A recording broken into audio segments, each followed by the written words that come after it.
Hey, this is Shannon with 10 minutes of astrology. You're gonna have to forgive me. I've been really sick, but I wanted to do this video while it was fresh on my mind.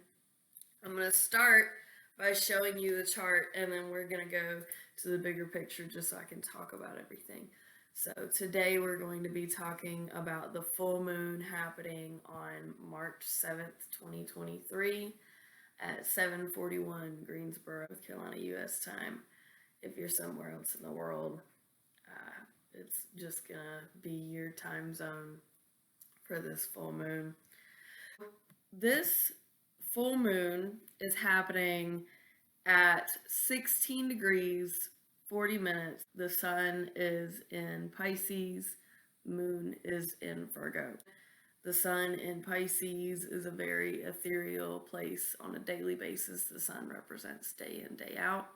And the moon in Virgo is you are beating yourself up internally. You're expecting a lot from yourself. It's very nitpicky. It's a difficult, anything in Virgo is a difficult place. But Virgo is like the friend that's nice to your face but talk about you behind your back because they want to help, but they do it in like the most underhanded way. That being in opposition, the sun and moon are just, it's a best friend's worst enemies. It's a super highlight. It's kind of the coming of a head type thing. So there may be some sort of drama that's going to come up today that's going to need your attention because it's kind of gotten out of hand like a pimple that's bursting. Something else that I wanted to talk about involved in this is Pandora at 16 degrees 33 minutes in Aquarius. So Pandora is the unknown, it's the uncertainty, it's mystery. That being an Aquarius, so now you have random, chaotic, creative. That is going to be semi-sextile the sun. So Pandora has something to learn here from the sun, which is let it drop. So Pisces, being the old soul that it is, the type of wisdom that it has, it's otherworldly. And that being in a day-to-day type of placement that it's in right now with the sun, that is going to teach Pandora that maybe today you tone it down a bit. Maybe today you bring it down a notch.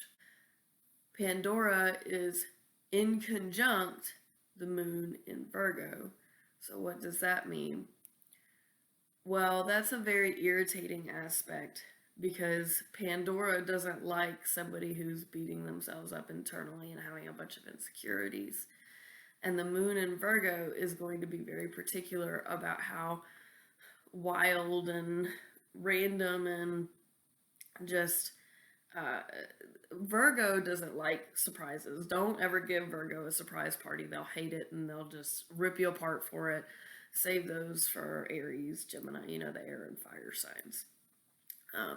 But Virgo is not a surprise me person, especially not with somebody who has a moon in Virgo.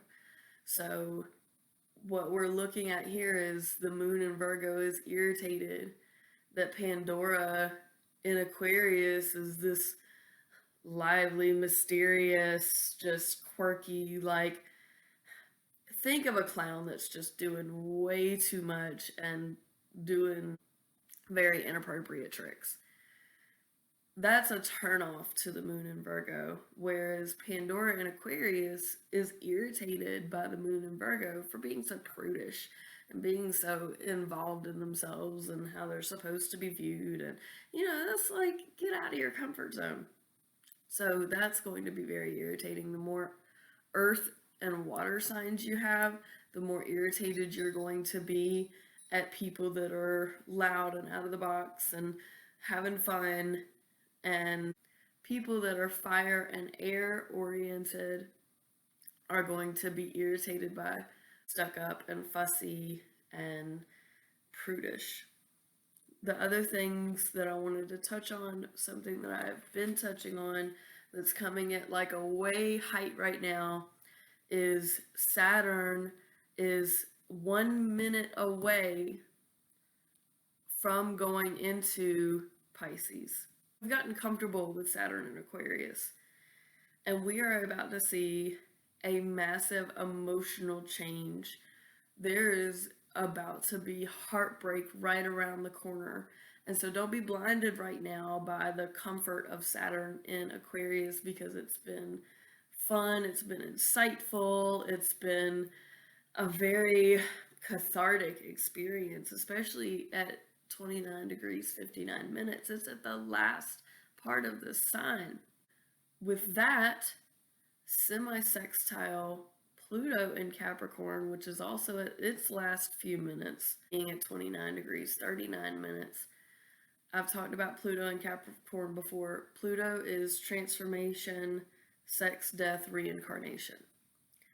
Capricorn is structure, it's rigid, it's focused, it's goal-oriented, it's independent. We still need to learn from Saturn and Aquarius, though, and in this moment, we need to learn to just simply appreciate the moment that we're in, because it is about to change. Take this day to really appreciate. I know that there's probably some other drama mix-up going on, which is not going to help once Saturn goes into Pisces, because then it's going to be full drama queen mode, and Saturn in Pisces is gonna turn out to be like this religious know-it-all at some point. We'll get there though, but in the beginning stages, it's gonna end up being just straight up drama queen. We just need to appreciate this moment that we're in, because we're not going to have it for very long. I also want to talk about, and this is something that's not on the chart that I just showed you, but Poseidon is in Scorpio.